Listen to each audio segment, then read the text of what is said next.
Bonjour à tous et bienvenue sur Mosaïque Cristal. Sport et tradition sont au cœur de cette émission. Voici les titres du JT. C'est bientôt la Toussaint, de nombreuses tombes vont être fleuries de chrysanthèmes, une tradition qui a fait son apparition en 1919 sur les sépultures des soldats de la Première Guerre mondiale. Autre tradition, Halloween avec ses déguisements, ses histoires macabres et ses maisons hantées. Un lycéen de 16 ans a mis en scène un univers macabre à Valmont.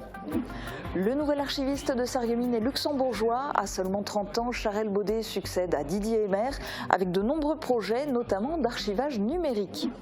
Le salon de l'agriculture version Mosellane, c'est Agrimax. La 10e édition réunit 20 000 bêtes au parc des expositions de Metz jusqu'au 29 octobre. Ce sont les Charolaises qui sont à l'honneur cette année. 77 à 45, en championnat de France handi-basket, les Red Dragons de Metz ont battu le tenant du titre, l'équipe de hier. Grâce à cette victoire, les Red Dragons se hissent à la 6e place. Fin du circuit pro pour Hugo Schock, le tennisman sarregueminois joue son dernier grand tournoi à l'Open international de Sarreguemines. Il se consacrera ensuite à une nouvelle carrière d'entraîneur. Et les internationaux de tennis de Sarreguemines, on en parlera aussi avec notre invité du jour, Nicolas Schwartz, président de l'ASS Tennis Sarreguemines. Merci de vous être éclipsé du tournoi pour participer à cette émission. Bonjour. Et puis dans cette émission, on reviendra aussi sur l'épopée du Telex. Face à la concurrence en ligne, comment ce journal de petites annonces tire-t-il son épingle du jeu? Vous le découvrirez tout à l'heure.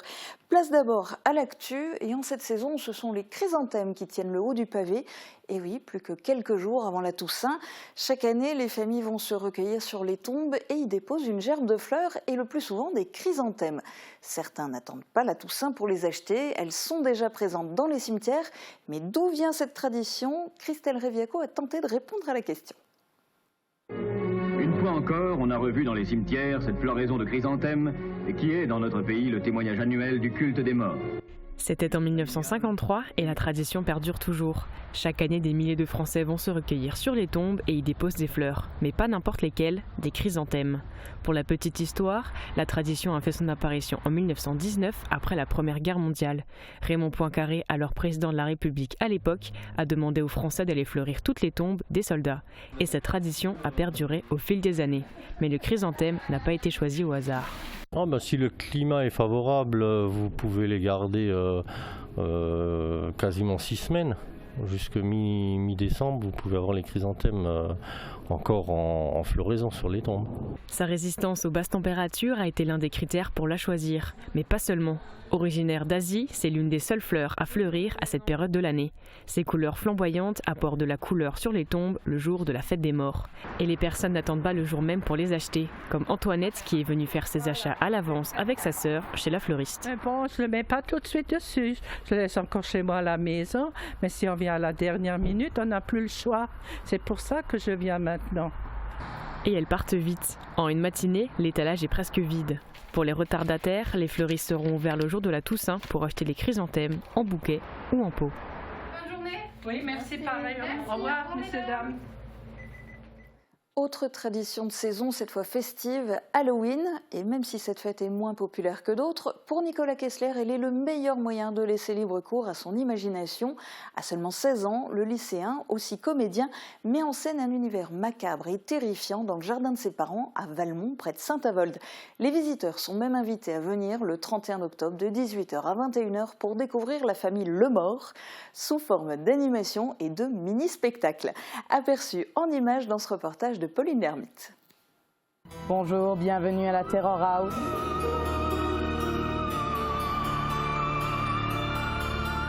Entrez, n'ayez crainte, chers mortels. Venez découvrir le cimetière de la famille Lemort, là où réside Lise. Lise était ma petite fille et elle a eu un destin tragique.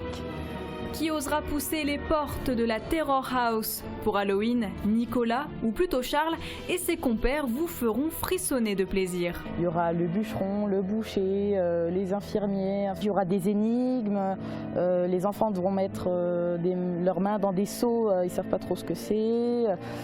Voilà, on va faire appel à plusieurs sens, l'ouïe, la vue, le toucher. Moi, ce que j'adore, c'est entendre les gens crier, avoir peur, parfois se moquer de leurs camarades qui ont peur. Enfin, c'est ce que je préfère. Mais méfiez-vous des apparences, Nicolas est en fait un vrai gentil. Sous son maquillage se cache un artiste qui s'est lancé dans l'aventure il y a 5 ans.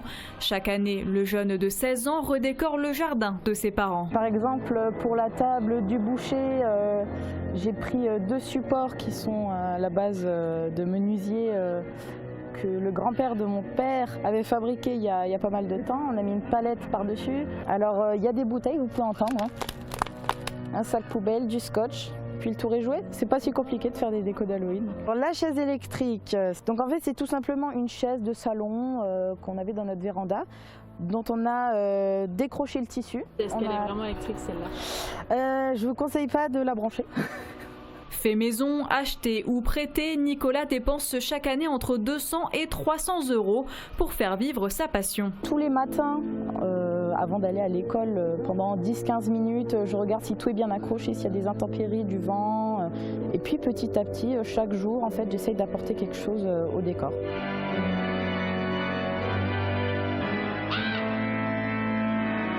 Moi j'aime beaucoup tout ce qui est des maisons hantées, par exemple la citadelle de Beach, on allait chaque année.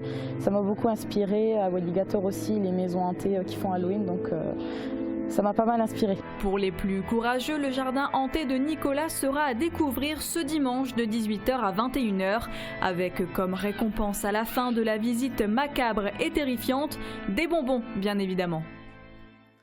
Pas de bonbons, mais un beau chèque. Au printemps dernier, le groupe Nevada repartait en studio pour enregistrer un CD au profit de l'association Les Bulles Multicolores, qui œuvre pour les enfants hospitalisés. Samedi, Gérard Letzelter, leader de Nevada, a remis un chèque de 2 830 € à l'association.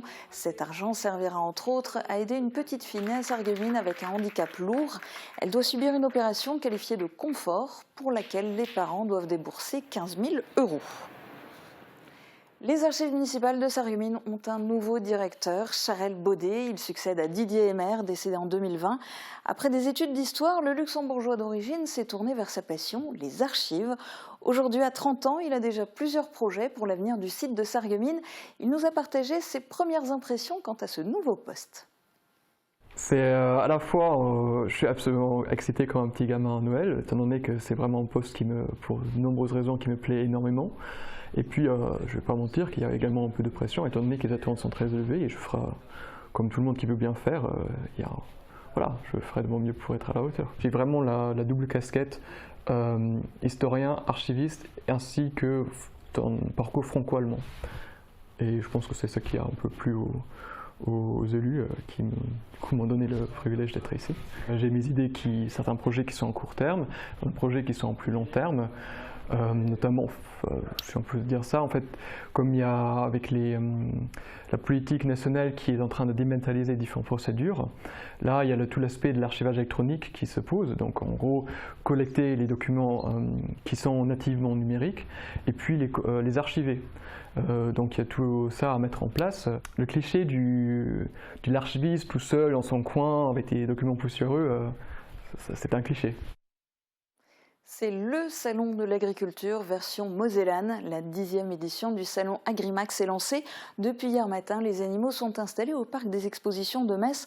En tout, 20 000 bêtes, bovines, ovines ou encore équines sont réunies dans les différents halls. Un événement qui se veut le rendez-vous de l'élevage du Grand Est et ambitionne de devenir le 3e grand rendez-vous national de l'élevage. Reportage de Jean Milon. Déambuler au milieu de ces allées, Christophe en a l'habitude. Cet éleveur mosellan a ramené 11 de ses charolaises, stars du salon cette année. Avec plus d'1 million de vaches, c'est la race la plus étendue en France. C'est un animal destiné à faire de la viande, donc avant tout c'est les qualités musculaires qu'on regarde, c'est-à-dire qualité musculaire dans son arrondi de culotte, donc dans l'arrière-main. Dans le dos également, parce que c'est là qu'il y a les morceaux nobles, donc le filet, faux filet, tout ça, ça se situe dans le dos. On la reconnaît aussi grâce à ses cornes et sa peau particulièrement fine, sans oublier bien évidemment son gabarit, parfois très impressionnant. Ah, dans les beaux spécimens, on a des taureaux dans le charolais comme ça qui sortent à plus de 1500 kg.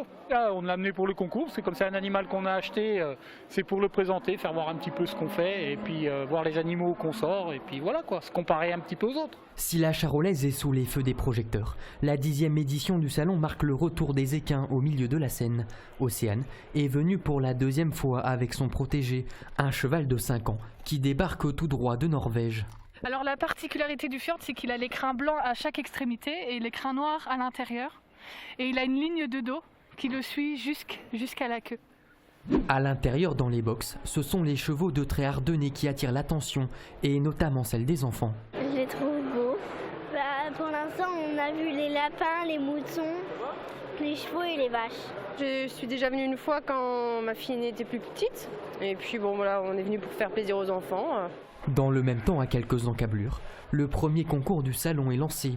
Les futurs agriculteurs s'affrontent dans les Olympiades. Alors ils ont 3 épreuves, dont l'état corporel à évaluer, la coupe des onglons et après tri et retournement d'animaux. Arthur, élève au centre de formation d'apprentis de Courcelles-Chaussy, va pour la première fois se prêter à l'exercice de la taille des onglons. Mais avant, il va devoir maîtriser l'animal. Mets la main en dessous de la tête. Plus simple à dire qu'à faire. Il faut le retourner, puis après il faut coincer la patte et puis réussir à bien tailler comme il faut. Ça demande un peu de dextérité quand même, c'est pas quelque chose de très simple. Rythmé par les différents concours, conférences et animations, Agrimax espère attirer après l'édition 2020, freinée par la situation sanitaire. À terme, l'ambition est de faire du salon le 3e événement national d'élevage. Et le salon Agrimax est ouvert au grand public ce soir jusqu'à 22h et demain de 9h à 18h au Parc des Expositions de Metz. On reste à Metz justement, mais pour du sport. Ce week-end, c'était la 4e journée du championnat de France de basket fauteuil. Les Red Dragons de Metz ont affronté l'équipe de Hyères lors d'un match à domicile. Retour en images. 77 à 45, voilà le score final. Ce samedi, le match opposait les Red Dragons de Metz à l'équipe de Hyères, championne en titre, lors de la 4e journée du championnat de France de handi-basket. Les Dragons rouges ont su s'imposer très rapidement, creusant ainsi l'écart dès le premier quart-temps. Nicolas Jouancer de pouvoir redémarrer donc en le bloquant à 2 joueurs, ce qui fait que ils ont plus de grands en dessous et derrière voilà, on marque 2 points assez facilement. Ça commence à faire un petit écart là, voilà. 14 à 6. 14-6. S'ils n'ont pas su s'imposer face à l'équipe du Canet lors de la 3e journée du championnat, les Red Dragons ont mis le feu sur le terrain ce samedi. Une performance qui leur a permis de s'imposer face aux champions en titre et d'infliger à l'équipe adverse sa première défaite. Grâce à cette victoire, les Red Dragons se hissent à la 6e place du classement général. Prochain match ce samedi, l'équipe Messine affrontera Meaux, actuellement 2e du groupe en National A. Les Red Dragons vont-ils encore créer la surprise? Rendez-vous sur le terrain. On change de sport, les internationaux de tennis se poursuivent à Sarreguemines jusqu'à dimanche. Pour le tennisman sarregueminois Hugo Schott, c'est l'occasion de tirer sa révérence. Pour lui qui a été au meilleur de son classement, 899e joueur mondial, et qui a été pendant 3 ans dans les 100 meilleurs joueurs français. Sarreguemines est son dernier grand tournoi international. À 25 ans, l'enfant du pays a décidé de quitter le circuit professionnel pour devenir entraîneur. Il s'est confié devant la caméra de Mosaïque Cristal. Cette décision, déjà, je l'ai prise il y a un peu moins d'1 an, en fin d'année dernière. Et elle est venue, déjà c'était une réflexion que j'avais depuis quelques temps. Et elle est venue d'un peu une baisse de motivation, un peu moins d'envie de continuer à voyager toute l'année, à faire tous ces tournois-là. Ça faisait un peu plus de 6 ans que vraiment je tentais ma chance, que je voyageais partout sur ces tournois-là. Donc voilà, je pense que j'ai eu le temps de faire mes preuves. Je ne suis pas allé aussi loin que je le souhaitais. Et voilà, mais en tout cas, j'ai vécu des bonnes choses. En tout cas, je m'étais beaucoup investi pendant toutes ces années. Et ouais, peut-être une certaine usure, quoi, à force de tout donner. Et puis une légère frustration que le classement ne suit pas tout le temps. Mon père m'a entraîné depuis que j'ai commencé le tennis. Et le métier d'entraîneur, je pense que d'une part, oui, il me l'a inspiré parce que j'ai vu de quelle manière il m'entraînait moi, mais aussi il entraînait les autres sur le terrain. Donc j'ai pioché certaines choses là-dedans.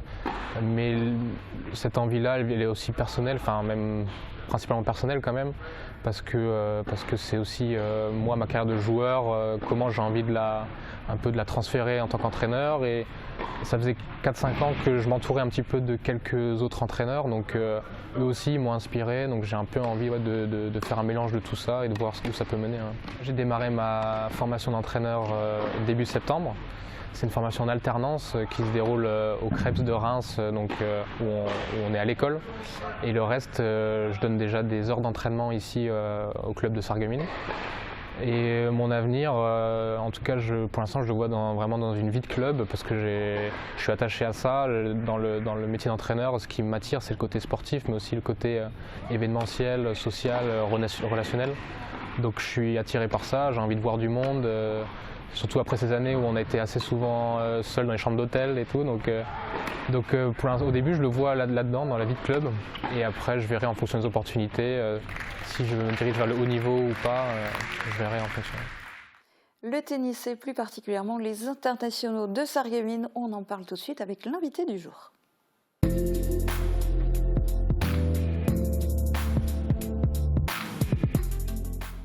Et Nicolas Schwartz, cette année, c'est un ouf de soulagement, on ne sera pas privé de finale. Non, on va le ramener au bout, on va remettre une coupe, on va remettre vraiment une coupe cette année dimanche. Après l'année dernière, on avait dû arrêter donc le jeudi en cours de route et cette année, on va être enfin et on est content de pouvoir remettre une coupe, un trophée dimanche au vainqueur. Et forcément, ça sera à quelqu'un de très bien puisque vous avez réussi à attirer du très beau monde sur les cours de Sarreguemines. Quel est votre regard sur les joueurs, sur le tableau de cette année ? Passer à 25 000 $, ça nous fait placer notre tournoi, deuxième tournoi de Moselle derrière l'Open de Moselle, qui est vraiment la locomotive du tennis de très très haut niveau sur le territoire. Un tableau extraordinaire avec une tête de série 1 qui est Calvin Emery, qui était quand même 118e joueur mondial et qui a participé au Grand Chelem.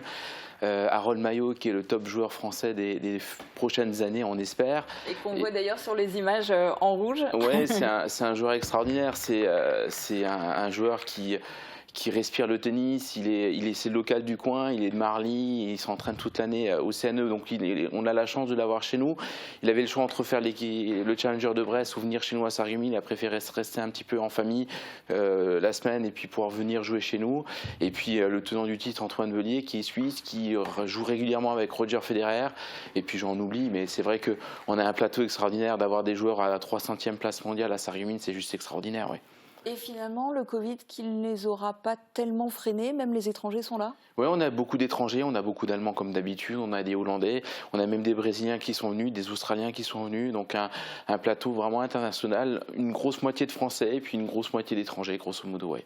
Alors du coup, dans tout ça, quel est votre pronostic ? Qui sera en finale et qui va remporter la finale aussi bien en double vendredi soir qu'en simple dimanche à 15h ? Bon, j'aurais bien aimé que ce soit Hugo Schott qui remporte le tournoi, mais bon, voilà, il a perdu avant-hier, il a fait une très très belle partie. Après, voilà, je pense qu'Harold Maillot va être dur à battre parce que c'est vrai qu'il connaît la moquette, vu que c'est quand même une surface qui est assez particulière.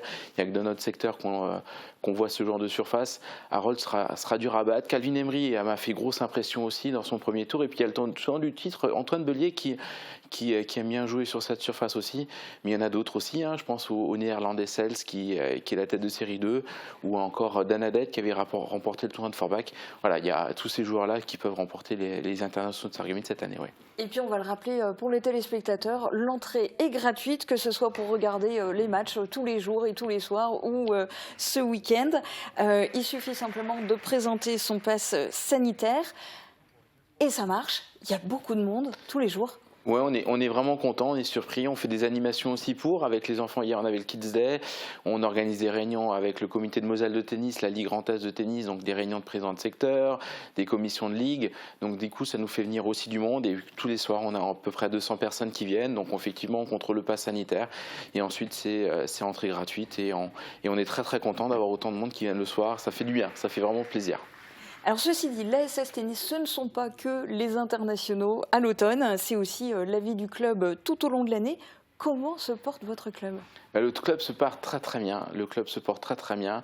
On avait pu rattraper l'ensemble des heures qu'on n'avait pas pu donner l'année dernière. Donc du coup, ça avait été vraiment très apprécié par les parents et les enfants.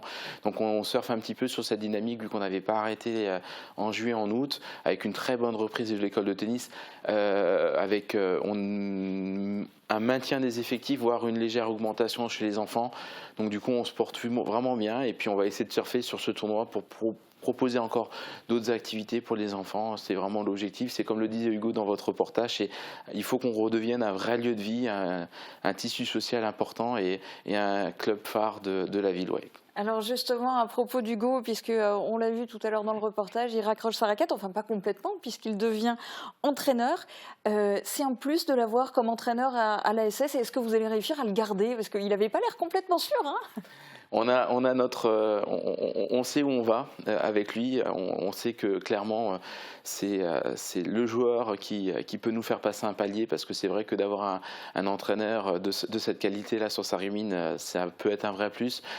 J'ai associé bien sûr son père qui est directeur sportif du club, et puis Boris Cucera qui est notre deuxième DE, avec Anne Lumia qui nous fait donc une équipe de 4 entraîneurs, donc ou DE ou en formation DE, vu que Anne aussi est en formation DE. Ça nous fait une équipe juste extraordinaire. L'objectif, clairement, ce sera d'essayer de le garder au maximum. Bien sûr que si maintenant il a une belle proposition à la fédération, au centre d'entraînement ou alors dans une grosse académie, on aura du mal à le retenir, mais c'est sûr que nous, on fera tout ce qu'il faut et on essaiera de le garder au maximum, clairement, ouais. Et avec tout ce beau panel d'entraîneurs, le but, c'est aussi de sortir de nouveaux champions des rangs de Sarreguemines ?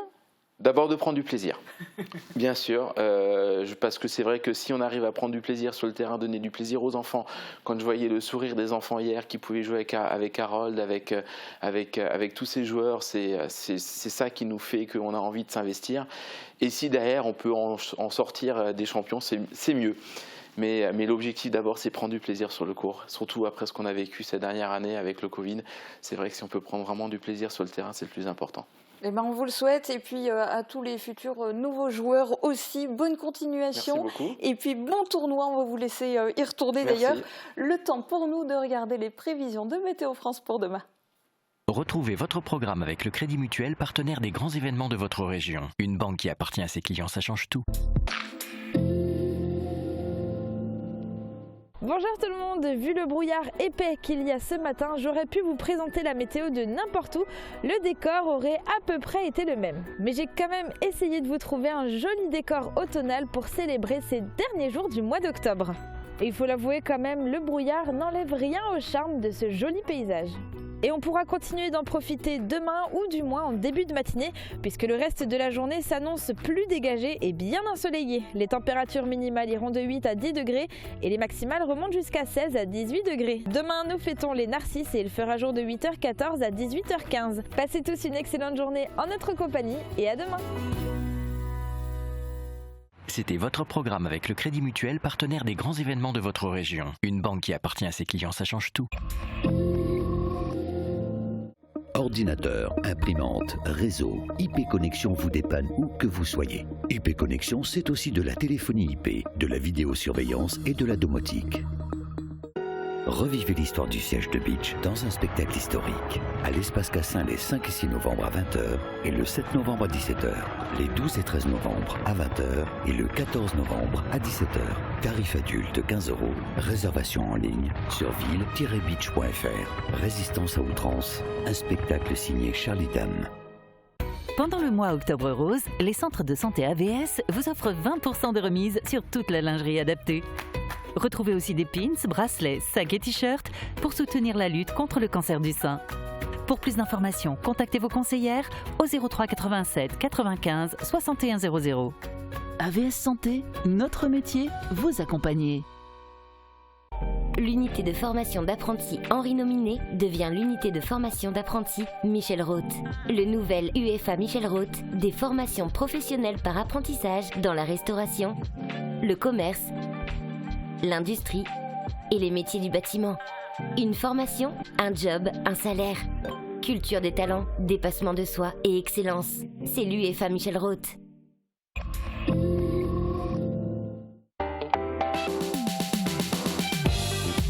Ce vendredi, retrouvez Suzanne, Martine, Bertrand et Sébastien installés à Sierstal autour d'un bon café. Café Crensel, une émission à suivre sur Mosaïque Cristal et en replay sur mosaïque-cristal.tv. Votre programme est proposé par Jobicycle, spécialiste de l'équipement du vélo et du cycliste. Vente, entretien, réparation. Jobicycle, 67 rue Saint-Augustin à Beach. On s'intéresse maintenant à un journal qu'on a tous déjà reçu à la maison. Le Telex fait partie des rares journaux encore gratuits en France. Destiné essentiellement à un lectorat de 40 à 70 ans, ce média local a dû transformer ses supports de diffusion pour pouvoir tenir debout face aux géants des annonces en ligne. Aujourd'hui, le Telex compte plus de 19 salariés. Thibaut Desmerlet est allé au centre-ville de Sarreguemines pour voir comment la société se porte. Oui, vous avez une société qui se trouve dans quel secteur, monsieur? Tu as reçu les calendriers pour l'année prochaine que je t'ai fait parvenir? Oui, bien sûr. Donc le dossier n'est pas complètement terminé. Donc il doit me la renvoyer. D'accord. Tout ce qui est en bleu, c'est en préparation. Ensuite.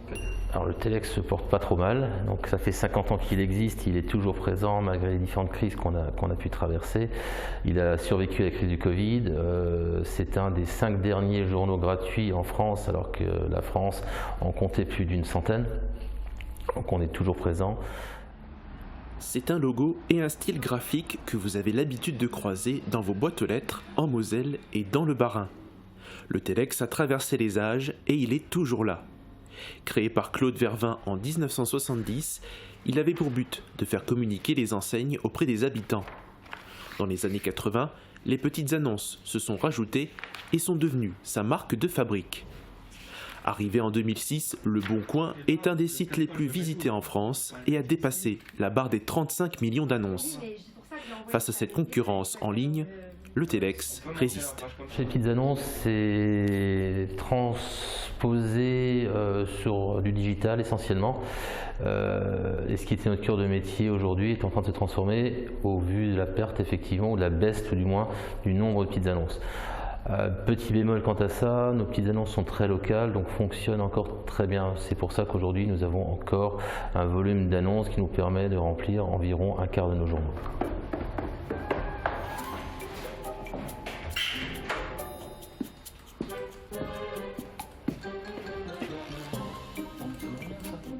Après, on a des articles qui sont un peu longs, on va regarder si on peut... Ouais, mais mettre des brèves aussi, un peu de forback, ouais, tu vois. Un peu de brèves, je pense ici, là. Le but, c'est d'être un acteur aujourd'hui local cross-média, c'est-à-dire qu'un annonceur aujourd'hui peut nous confier sa communication papier, digital, objet publicitaire. On sait maîtriser et on gère aujourd'hui tous ces process. S'adapter est donc le maître mot. Le groupe Telex ne peut pas transférer la totalité de son cœur de métier sur le web. Pour tirer son épingle du jeu, il propose aujourd'hui plusieurs supports pour ses clients. Mais en plus des annonces, il s'est lancé dans la diffusion d'articles sur l'actualité locale. J'ai vu ce matin une info sur l'augmentation du prix du stationnement à Sarreguemines, sur la ville de Sarreguemines. Essayer de te renseigner, je pense que ça va avoir un intérêt pour la semaine prochaine pour nos lecteurs. Ok, tu me tiens au courant. Donc on reste un de ces acteurs qui informe la population, aussi bien de la vie économique, de la vie politique, de la vie associative. La vie associative représente une part très importante de notre activité, et ça aujourd'hui le digital ne sait pas le faire. Le groupe Telex diffuse plusieurs autres journaux comme les Échos d'Alsace ou les Bonnes Affaires à Saverne et à Sarre-Union. Dans le studio graphique, il faut donc jongler entre tous ces médias.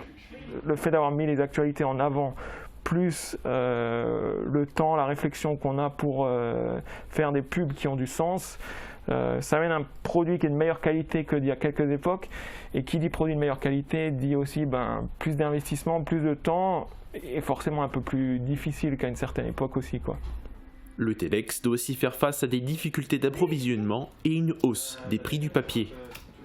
Pour le moment, plus de 160 000 exemplaires continuent d'être déposés dans les différentes boîtes aux lettres.